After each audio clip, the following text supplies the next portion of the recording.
Diesel अभाव संकट रे चिंगुड़ी चाष हताश रे भद्रक जिला चांदबाली ब्लॉक रो चिंगुड़ी चाषी ब्यारेल रे आवश्यक मुताबक डिजेल न मिलिबारु संकट रे वर्तमान चिंगुड़ी चाषी मानकु तेल जोगाई देबाकु प्रशासन निकट रे दाबी करा जायछि।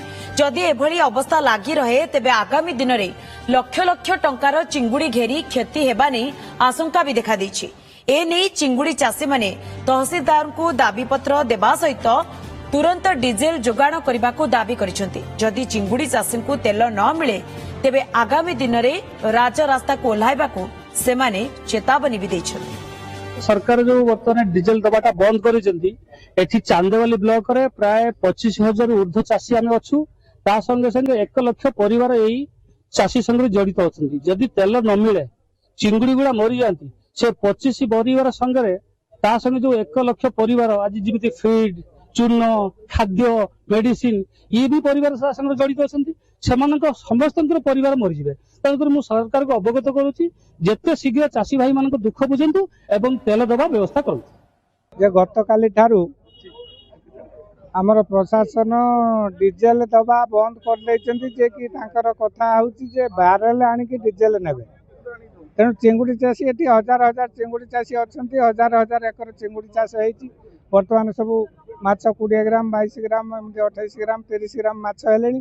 तेणु वर्तमान डिजेल आवश्यकता बहुत।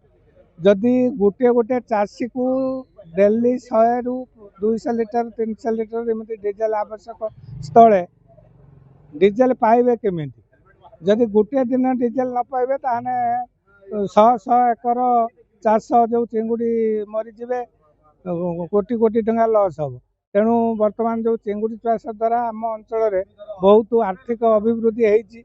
सरकार परमिशन देइचंती चिंगुड़ी चाष करने को एवं हजार हजार संख्यार लेबर आसिकी चिंगुड़ी चाष नियुक्ति होती। तेणु व्यवसाय भी से परिमाण बढ़ी। तेणु चांदबाली आर्थिक प्रगति बहुत है चिंगुड़ी चाष द्वारा।